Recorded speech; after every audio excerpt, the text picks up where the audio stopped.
कभी कभी क्या होता है ना कि हम जाने अनजाने में कुछ ऐसी मिस्टेक कर देते हैं, एक ऐसी भारी भूल कर देते हैं जिसका हर्जाना हमें बहुत बड़ा भुगतना पड़ता है। मतलब अक्सर आप लोगों ने सुना होगा कि लोग जो होते हैं इधर चैलेंज करते हैं कि उन्हें भूतों से मिलना है, या फिर वो जानबूझ करके ऐसी जगहों पर जाते हैं जहां पर उनको भूत दिख सके। हॉन्टेड होटल में, हॉन्टेड प्लेसेस में लोग यहाँ पर जाना पसंद करते हैं। बट कभी कभार कुछ शरीफ लोग ऐसे भी होते हैं जिनका इन लोगों से, इन चीजों से कोई वास्ता नहीं होता, बट जाने अनजाने में कभी वो ऐसी जगहों पर दाखिल हो जाते हैं जिसके चलते वो इन आत्माओं को जगा देते हैं। वो ऐसी शैतानी रूहों को, ऐसे पिशाचों को जगा देते हैं जिसके चलते वो पिशाच जिंदगी भर उनका पीछा नहीं छोड़ते। एंड इसी के साथ साथ जितने भी लोग उनके साथ में रहते हैं, उनसे बात करते हैं, या उनके घर परिवार के लोग, उनके दोस्त यार जितने भी लोग होते हैं, उन सब लोगों को भी यहाँ पे बहुत ज्यादा सफर करना पड़ता है। तो आज की कहानी कुछ ऐसे ही एक शख्स के बारे में है जिनका नाम था विराट। और विराट के साथ साथ ये कहानी घटी थी अली के साथ में भी। विराट और अली ये दोनों बहुत ज्यादा अच्छे दोस्त थे और इनके साथ में वाकया हुआ था। असल में कहानी पूरी की पूरी विराट के ऊपर है और ये कहानी जो भेजी है ये अली ने भेजी है। बात यह है कि जो विराट है वो बहुत ही छोटे से परिवार से यहाँ पे आते हैं और वो एक किसान के बेटे हैं। एंड इसी के साथ साथ उनके घर के अंदर कुल मिलाकर के 4 सदस्य थे। विराट, उनका छोटा भाई और उनके माता पिता। बहुत कम उम्र में ही उनका छोटा भाई इस दुनिया को छोड़ के चला गया। टीबी की बीमारी हो गई थी उसको बचपन में ही, जिसके चलते उसकी डेथ हो गई, अनटाइमली डेथ हो गई इस लड़के की। और उसके बाद में कुछ वक्त के बाद में ही उनके जो फादर थे उनकी भी डेथ हो गई। अब घर में कुल मिलाकर के सिर्फ 2 लोग रह गए थे, विराट और उनकी माँ।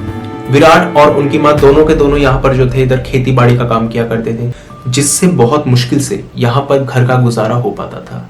तो एक वक्त की बात है, विराट की माँ उनसे कहती है कि बेटा, मैं तो काफी बूढ़ी हो चुकी हूँ, मैं तो खेती बाड़ी कर नहीं सकती, और तुम यहाँ पर खेती बाड़ी करते हो अच्छी बात है, लेकिन मेरे हाथ पैर तो अब जवाब दे चुके हैं, मैं तो नहीं कर सकती।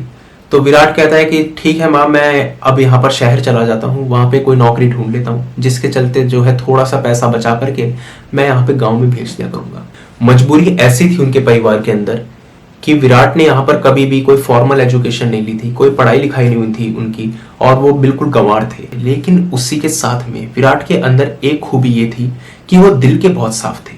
कहते हैं ना कि भाई एक इंसान गरीब हो सकता है लेकिन दिल का बहुत अमीर होता है। वो विराट थे। मतलब अगर कोई मुश्किल में हो तो उसका वो साथ देंगे और हमेशा दूसरों के साथ खड़े रहने वाले इंसान थे वो। बहुत अच्छे और बहुत ही नेक दिल इंसान थे। कोई ऐब नहीं, कोई बुरी आदत नहीं, एक परफेक्ट इंसान जिसको आप कह सकते हैं, वो थे विराट। यहाँ पे विराट शहर आ जाते हैं, बहुत मेहनत मशक्कत करते हैं, बहुत काम वाम ढूंढते हैं, कोई काम नहीं मिलता। लेकिन 1000 जगह हाथ पैर मारने के बाद में उनको यहाँ पे सिक्योरिटी गार्ड की जॉब मिल जाती है। विराट खुश हो जाते हैं कि सिक्योरिटी गार्ड की नौकरी मिल चुकी है और महीने के 7,500 रुपए वो कमा लेंगे। वो इस चीज को सोच करके काफी ज्यादा खुश थे। वो महीने में यहाँ पे काम किया करते थे, लोगों के ताने भी सुनते थे, लोग उनको यहाँ पे डांट दिया करते थे, क्योंकि आप जानते हैं कि आज भी लोग जो होते सिक्योरिटी गार्ड की इज्जत नहीं करते हैं। लोग उनको डांट दिया करते थे, किसी भी बात पे उनपे गुस्सा निकाल दिया करते थे। विराट को अब इन सब चीजों की आदत हो चुकी थी। वो सोचते थे कोई बात नहीं, मैं अपने काम तो कर ही रहा हूँ, 4 पैसे मिल तो रहे हैं, 2 पैसे अपनी माँ को भेज देता हूँ, 2 पैसे अपने पास रख लेता हूँ। तो अच्छा खासा उनका यहाँ पे गुजारा चल रहा था, कोई प्रॉब्लम उनकी तरफ से नहीं थी। उनका एक दोस्त था जिसका नाम था अली। अली और विराट ये दोनों ही बहुत ज्यादा अच्छे दोस्त थे, बहुत क्लोज फ्रेंड्स थे, और कोई भी ऐसी बात नहीं थी जो अली के मन में हो उन्होंने विराट को ना बताई हो, और जो विराट के मन में हो उन्होंने अली को ना बताई हो। सारी बातें वो यहाँ पे शेयर किया करते थे। एक बार की बात है, अली का यहाँ पे जन्मदिन था, अली का यहाँ पे बर्थडे था। तो उस दिन उन्होंने बर्थडे पर सिर्फ अपने दोस्त विराट को बुलाया। और अली जो थे यहाँ पे शौकीन मिजाज के इंसान थे, मतलब वो शराब वगैरह पिया करते थे, ओकेजनली वो पिया करते थे शराब वगैरह। तो उस दिन भी वो शराब पी रहे थे। उन्होंने यहाँ पर विराट को भी कहा कि तुम जो है यहाँ पे थोड़ी सी शराब पी लो मेरे साथ में। विराट मना कर देते हैं, क्योंकि विराट जो थे वो ब्राह्मण थे और उनके घर परिवार में, पूरी उनकी फैमिली में किसी ने कभी शराब की शक्ल तक नहीं देखी थी, तो पीने की बात तो बहुत दूर की है। तो वो साफ मना कर देते हैं अली को कि भाई देखो, मैं तो यहाँ पे शराब नहीं छूने वाला। अली कहते हैं देखो विराट, कोई बात नहीं, एक बार पी लो, कोई ऐसी बात नहीं है, तुम चाहो तो एक सिप ले लो, अगर तुम्हें अच्छी ना लगे तो कोई बात नहीं। विराट सोचते हैं आज इसका जन्मदिन, आज इसका बर्थडे है, तो मैं इसका दिल यहाँ पर दुखाता नहीं हूँ और मैं थोड़ी सी शराब ले लेता हूँ। विराट मन मार करके शराब का ग्लास उठा लेते हैं और पी लेते हैं। उनको शराब अच्छी भी लगती है। अब वो पहली बार को जब शराब ट्राई करते हैं तो एक बारी में ही उनको यहाँ पे नशा हो जाता है। वो कहते हैं कि भाई देखो देर रात हो चुकी है, रात के कुछ 12:30 1 बज रहे हैं, भले से ही कल यहाँ पर हमें ड्यूटी पर नहीं जाना, भले से ही कल हमारी छुट्टी है, लेकिन फिर भी मुझे अपने घर के लिए यहाँ पे निकल जाना चाहिए। अली को भी लगता है कि अब इतनी रात गए यहाँ पे विराट का रहना ठीक नहीं है, कुछ होगा तो है नहीं, अली भी यहाँ पर सोने ही वाले थे, तो उन्होंने कहा ठीक है तुम चले जाओ। विराट अपनी साइकिल उठाते हैं, अपनी घर की तरफ जा ही रहे होते हैं। उनके घर का रास्ता जो था यहाँ से कुछ 15 किलोमीटर की दूरी पर था। तो विराट अपनी साइकिल पर बैठकर निकल रहे होते हैं। आज 15 किलोमीटर की जो दूरी थी वो कुछ 30 किलोमीटर की लग रही थी। एक तो थकान, ऊपर से शराब, इन दोनों का जो खुमार था वो सर पे चढ़ चुका था और उनको लग रहा था कि ये जो 15 किलोमीटर है ना, ये शायद उनकी जिंदगी के आखिरी 15 किलोमीटर है, ये किसी भी तरीके से यहाँ पे पूरे नहीं हो पाएंगे। वो बहुत ज्यादा थक चुके थे। बीच रास्ते में आकर के एक जगह पर उन्होंने अपनी साइकिल रोक दी और उन्होंने सोचा मैं यहाँ पर जरा 5-10 मिनट ना बैठ जाता हूँ, पेड़ के नीचे बैठ जाता हूँ और उसके बाद में मैं अपनी जर्नी कंटिन्यू करूंगा। बहुत ज्यादा थकान हो चुकी है, मुझसे लगातार यहाँ पे साइकिल नहीं चलाई जाएगी। विराट जाते हैं, पेड़ के नीचे बैठ जाते हैं और पेड़ की तरफ पे इधर टेक लगा करके वो आराम करने लग जाते हैं। आंख बंद करी उन्होंने और कुछ 15 मिनट बीते होंगे। उनको एक एहसास होता है कि कोई उनको यहाँ पे देख रहा है। उन्हें लगता है शायद से ये जो नशा है उनके ऊपर चढ़ चुका है, जिसके चलते ये सब हो रहा है। लेकिन वो कोई उनका भ्रम नहीं था, सच में उन्हें कोई दिख रहा था। विराट ने बड़ी ही मुश्किल से अपनी आंखें खोली। उनको बस नींद आ ही चुकी थी लगभग, आप ये समझ लो। बड़ी मुश्किल से उन्होंने आंखें खोली तो उन्होंने देखा उनके सामने एक बहुत ही ज्यादा खूबसूरत लड़की खड़ी हुई है। विराट ने जैसे ही उस लड़की को देखा, सारा नशा उतर गया उनका, सारी थकान न जाने कौन सी जगह चली गई। ऐसा लग रहा था कि इतनी ज्यादा एनर्जी तो कभी उनके अंदर थी ही नहीं। जितनी ज्यादा वो गालियां अपने प्रोफेशन के अंदर सुनते थे, वो सारी चीजें तो जैसे गायब ही हो गई थी। उनको ऐसा लग रहा था कि वो इधर जन्नत में है। क्या इससे भी ज्यादा कोई खूबसूरत चीज हो सकती है? एक नजर उठा के उन्होंने इस लड़की को देखा तो यकीन मानो वो लड़की इतनी सुंदर थी कि उसको यहाँ पे डिस्क्राइब ही नहीं किया जा सकता। ख्वाबों ख्यालों में कभी ऐसा शायद ख्याल ही उनको नहीं आया होगा कि इतना भी सुंदर कोई हो सकता है। जन्नत की परियां, जन्नत की हूरें जो होती हैं, वो भी उनके सामने पानी ना भरे, इतनी ज्यादा खूबसूरत लड़की थी वो। विराट ने उस लड़की को देखा, उनका तो मुंह जैसे खुला का खुला ही रह गया और सारी की सारी थकान उनके अंदर से जा चुकी थी। वो उसको एक टक देख रही थी। विराट की हालत इस वक्त पे ऐसी थी कि उनको काटो तो खून नहीं। मतलब आप समझ लीजिए कि इस वक्त पर अगर विराट के सामने शेर भी आ जाता ना, तो भी वो अपनी जान बचा करके यहाँ पे भागते नहीं। मतलब उनको यही समझ नहीं आ रहा था कि सच क्या है और झूठ क्या है। ये कोई सपना तो नहीं है, और अगर ये सपना है तो मैं इस सपने से कभी बाहर नहीं निकलना चाहता। इतना खूबसूरत सपना कभी मैंने नहीं देखा। वो लगातार उस लड़की को देख रहे थे।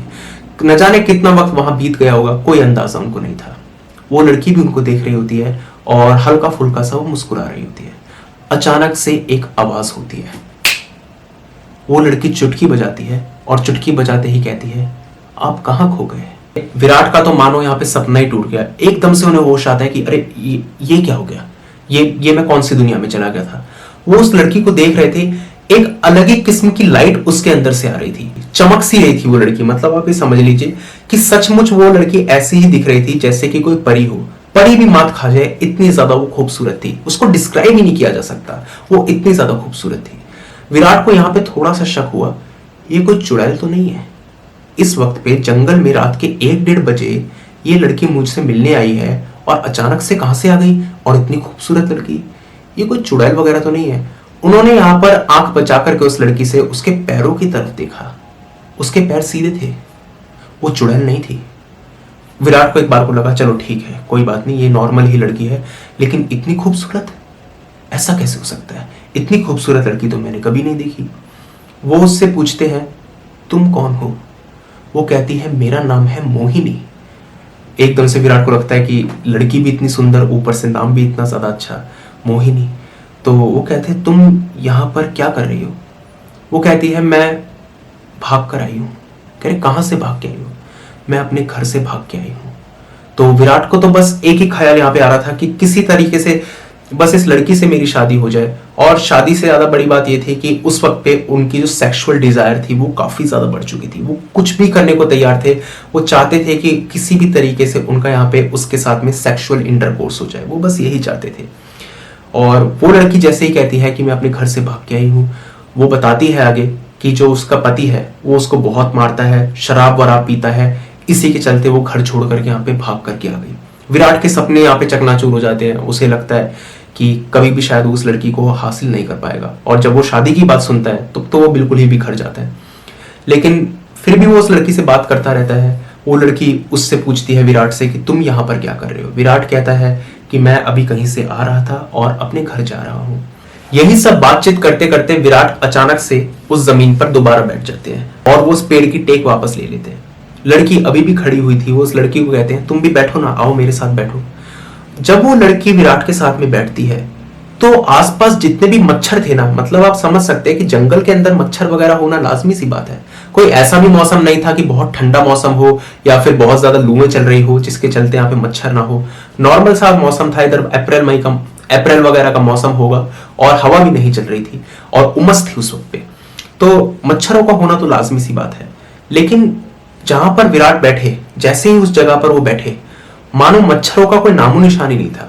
उससे पहले उनके आसपास बहुत मच्छर मंडरा रहे थे और सारे कीड़े मकोड़े आ रहे थे, लेकिन जब वो लड़की वहां बैठी ना, उसके आसपास, विराट के आसपास और उस लड़की के आसपास तो मानो एक घेरा सा बन गया कि यहां पर कोई भी मच्छर वगैरह कुछ नहीं आ सकता। विराट को ये चीज थोड़ी खटकी जरूर, लेकिन उनको लगा शायद शराब का नशा है जिसके चलते मुझे कुछ महसूस नहीं हो रहा। वो बात करते रहे उस लड़की से, पूछा कि तुम अब कहाँ जाओगी। उसने कहा मेरा इस शहर में कोई नहीं है, मैं तो यहाँ पर पता नहीं आ गई हूँ, भाग कर आ तो गई हूँ, न जाने मैं कहाँ जाऊंगी, मुझे कुछ नहीं पता। विराट कुछ यहाँ पर सोचते हैं, कुछ 10-20 सेकंड सोचते हैं और कहते हैं तुम मेरे साथ मेरे घर चलो। वो कहती है आपके साथ आपके घर पे मैं जाऊंगी तो आपके माँ बाप क्या बोलेंगे, आपकी पत्नी क्या बोलेगी। विराट कहते हैं मेरी शादी नहीं हुई, और बात रही माँ बाप की, तो हाँ मेरी माँ जरूर है लेकिन वो गाँव में रहती है और मैं यहाँ पे शहर में अकेला ही रहता हूँ। घर मेरा बहुत छोटा सा है, 1 कमरे का ही घर है, लेकिन कोई बात नहीं, तुम मेरे साथ मेरे घर चलो। लड़की कहती है ठीक है मैं आपके साथ चल लेती हूँ, लेकिन आपके आस पड़ोसी क्या सोचेंगे। विराट कहते हैं उनको मालूम नहीं चलेगा, और बात सिर्फ 1-2 दिन की ही तो है, उसके बाद में तुम्हारे पास में अपना एक घर होगा, तुम वहां चली जाना, तो कोई इशू नहीं होगा, तुम चल लो मेरे साथ। वो कहती है ठीक है। लड़की पीछे साइकिल पे बैठती है, विराट अपने घर पहुंच जाते हैं। अब तक जो सफर उनको बहुत लंबा लग रहा था, अब वो सफर मानो उन्होंने 5 मिनट में ही काट दिया। बहुत तेज वो अपनी साइकिल यहाँ पे भगाते हुए चले गए और पीछे लड़की बैठी हुई थी। उसके बावजूद भी घर पहुंच करके वो विराट को एक ऐसी बात बोलती है जिससे विराट यहाँ पे बहुत ज्यादा खुश हो जाते हैं। वो विराट को कहती है कि आपने मेरी बहुत मदद की है, आपने मेरी इतनी मदद की है कि आज के जमाने में कोई किसी की इतनी मदद नहीं करता। आप जो भी चाहेंगे ना, वो सारी इच्छाएं आपकी पूरी होंगी। आप जो भी अपने ख्वाबों में चाहेंगे, जो भी आप पाना चाहेंगे, वो सब कुछ आपको मिलेगा। वो थोड़ा खुश हो जाते हैं और इसके बाद वो दोनों सोने चले जाते हैं। अगले दिन विराट यहाँ पर अपने काम के लिए निकलते हैं तो वो देखते हैं कि इधर जो है लॉटरी वगैरह का नंबर निकला हुआ है, तो वो सोचते हैं चलो एक बार मैं अप्लाई कर देता हूँ, 5 रुपए की तो टिकट है। लॉटरी का प्राइस था यहाँ पे 25 लाख रुपए। विराट यहाँ पे लॉटरी के लिए अप्लाई कर देते हैं। शाम को उनकी लॉटरी लग जाती है, 25 लाख रुपए मिल जाते हैं। समझने वाली बात इधर ये है कि एक इंसान जो सिक्योरिटी गार्ड का यहाँ पे काम कर रहा है, खाने के उसके घर पे लाले पड़े हुए हैं, उसको 25 लाख रुपए मिल जाए, कितनी बड़ी बात हो जाएगी। वो घर पे आते हैं, बताते हैं मोहिनी मेरे साथ में ऐसा हुआ है। और यकीन मानो आज मैंने सुबह सोचा था कि काश मेरी लॉटरी निकल जाए, मेरे को पैसा मिल जाए। मोहिनी थोड़ी सी ही मनी मन खुश होती है और कहती है मैंने आपको कहा था, आप जो भी चाहेंगे ना वो आपको मिल जाएगा। विराट कहते हैं तुम्हारे अंदर कुछ जादू है, मतलब जो मैंने सोचा वो तुम्हें मालूम चल गया और मुझे इतना पैसा मिल गया, ऐसा कैसे हो सकता है। और अब से तुम सिर्फ मेरे साथ ही रहा करो, तुम मुझे कभी छोड़ के मत जाना। मोहिनी भी यही चाहती थी कि वो कभी विराट को यहाँ पे छोड़ करके ना जाए। और विराट की जो तमन्ना थी इधर सेक्सुअल इंटरकोर्स की, वो भी यहाँ पे पूरी हो जाती है। वो मोहिनी के साथ में यहाँ पे सेक्सुअली इन्वॉल्व हो जाते हैं और दिन रात वो मोहिनी के साथ में यहाँ पे रहते हैं, उसके साथ में रहते हैं, सेक्सुअल डिजायर्स को अपनी पूरी करते हैं। पैसा भी उनके ऊपर अंधा बरस रहा था, मतलब कुछ 1 हफ्ते के अंदर अंदर विराट ने यहाँ पे जिस चीज के बारे में चाहा वो उनको मिल गया। बड़ा घर, बड़ी गाड़ी, बड़ा बैंक बैलेंस, सब कुछ उनको मिल गया था। 1 हफ्ते के अंदर अंदर ही उनका बैंक बैलेंस यहाँ पे कुछ 8 करोड़ के आसपास हो चुका था। एक इंसान जो 1 हफ्ते पहले कंगाल था, 1 हफ्ते के अंदर अंदर 8 करोड़ रुपए का मालिक बन जाता है। नया घर ले लिया था और मोहिनी भी उनके साथ उस घर में रह रही थी। मोहिनी ने एक बात बोली थी कि तुम कभी भी इधर जो है किसी के सामने ये जिक्र मत करना कि मैं तुम्हारे साथ रह रही हूं, कभी भी किसी को इस बारे में मत बताना। विराट कहते हैं इसमें आखिर दिक्कत क्या है, प्रॉब्लम क्या है, अगर मैं बता देता हूं तो। मोहिनी कहती है कि मैं नहीं चाहती कि कोई आकर के हमारे बारे में पूछताछ करे, जिसके चलते जो मेरी छवि है वो यहाँ पे खराब हो, मेरी इमेज खराब हो। तो तुम ऐसा काम मत करो जो मैं नहीं चाहती। क्यों चाहते हो तुम ऐसा करना? विराट ने कहा चलो बात तो ठीक है। पिछले एक हफ्ते से विराट जॉब पर नहीं जा रहे थे। जो उनका दोस्त था अली, उसको यहाँ पे फिक्र होती है कि विराट कहाँ चला गया। उसके घर जाते हैं तो वहां ताला लगा था। आसपास पूछताछ करते हैं तो पता लगता है कि भाई विराट की तो लॉटरी निकल पड़ी है। एक हफ्ते के अंदर अंदर वो आदमी 8 करोड़ रुपए का मालिक बन गया। अली जाते हैं विराट के घर पे और विराट से बात करते हैं। विराट अभी भी वैसे ही शख्स थे जैसे वो पहले थे। लोगों से बातचीत करना, घुलना मिलना उन्हें पसंद था। अपने पुराने दोस्त को भूले नहीं थे। अक्सर लोग पैसे के नशे में अंधे हो जाते हैं, विराट इस किस्म के इंसान नहीं थे। वो अली से मिलते हैं और बताते हैं कि भाई मेरे ऊपर तो जैसे भगवान की कृपा ही हो चुकी है, मेरे साथ तो पता नहीं क्या क्या हो रहा है। तो अली कहते हैं भाई ऐसा कैसे हो गया तेरे साथ में? तो यही सब बातें चल रही होती है। अचानक से विराट यहाँ पर मोहिनी का जिक्र कर देते हैं। वो कहते हैं कि मैं एक लड़की से मिला था यहाँ पर और उस लड़की से मिलने के बाद में ऐसा ऐसा मेरे साथ में हुआ है और मैं उससे शादी करना चाहता हूँ। अली कहते हैं ठीक है भाई, शादी की बात तो ठीक है, एक बार मिलवा दो मुझे भी, और उसके बाद में अपनी माँ से भी तो मिलवाना है तुम्हें, तो कब मिलवाओगे? वो कहते हैं चलो मैं मिलवा देता हूँ तुम्हें, एक बार उससे मिलवा देता हूँ। लेकिन उनको एक ना एक बात इधर ये भी खटक रही थी कि मोहिनी ने कहा था कि किसी के सामने मेरा जिक्र मत करना। वो कर देते हैं। उनको लगता है कि मोहिनी बुरा नहीं मानेगी, अली तो मेरा एक तरह से बहुत अच्छा दोस्त है, वो क्यों बुरा मानेगी।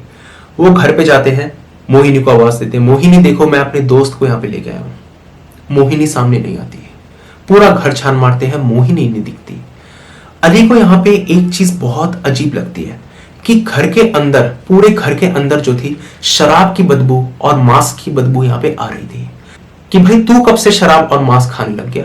मतलब उस दिन तूने मेरी पार्टी में शराब को हाथ लगाया था, उसके बाद से ही तू यहाँ पे शराब पीने लग गया क्या?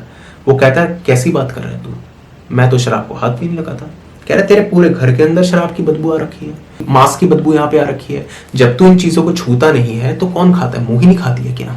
विराट कहते हैं ऐसा तो नहीं है कि मोहिनी उसको खाती है, कभी मैंने मोहिनी को खाते हुए तो नहीं देखा। अली कहते हैं तूने खाते हुए नहीं देखा तो इसका मतलब ये तो नहीं कि वो खाती नहीं है, क्या पता वो खाती हो और तुझे ना मालूम हो।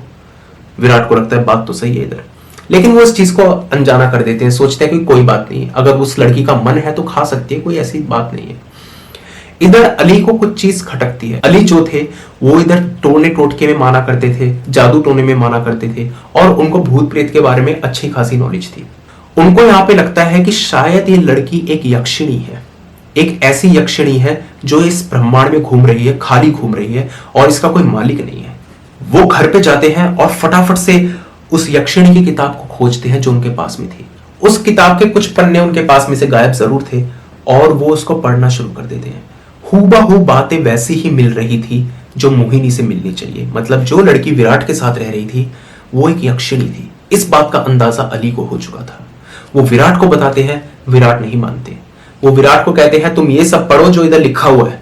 वो सब पढ़ते हैं कि ऐसा ऐसा हुआ था, बहुत सुंदर लड़की थी, उसके मिलने के बाद में मेरी सारी इच्छाएं पूरी होने लग गई। उसके साथ में सेक्सुअल इंटरकोर्स और मांस की बदबू, शराब की बदबू, सारी चीजें उनके सामने आ रही थी। सब कुछ उनके सामने क्लियर हो चुका था। उन्हें लगा ये तो यक्षिणी है। अब विराट को यहाँ पे डर लग गया। विराट ने सोचा कि अब मैं इससे मुक्ति कैसे पाऊंगा। अब तक मैं जिस लड़की के साथ में रह रहा हूं वो एक पिशाच है, पिशाचिनी है वो। भले उसने मेरा कोई बुरा नहीं किया लेकिन वो कोई जीता जागता इंसान नहीं है।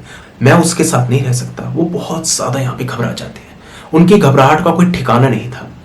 अली कहते हैं तू घबरा मत, हमारे पास में ही इधर एक अघोरी बाबा है, मैं उनको जानता हूँ, उनके पास में मैं तुझे ले चलता हूँ। अली और विराट दोनों उस अघोरी बाबा पे जाते हैं। अघोरी बताता है कि ये यक्षिणी का नाम है मोहिनी और ये बहुत ही ज्यादा शक्तिशाली और बहुत ही ज्यादा खतरनाक यक्षिणी है। ये ऐसी यक्षिणी है जिसको बांधा गया था एक पेड़ से। और वो उसको बताते हैं विराट को कि जिस दिन तुम वहां से वापस आ रहे थे अली के घर से, तुम उस पेड़ से टकराए और टकराते ही तुमने वो एक धागे को खोल दिया जिसके चलते ये यक्षिणी वहां से आजाद हो गई। विराट को एकदम से याद आता है हाँ मेरे हाथ से कुछ टकराया तो था जब मुझे ऐसा महसूस हुआ था। तो वो बाबा को ये बात बोल देते हैं और वो बाबा बोलते हैं हाँ उस वक्त तुमने उस यक्षिणी को आजाद कर दिया।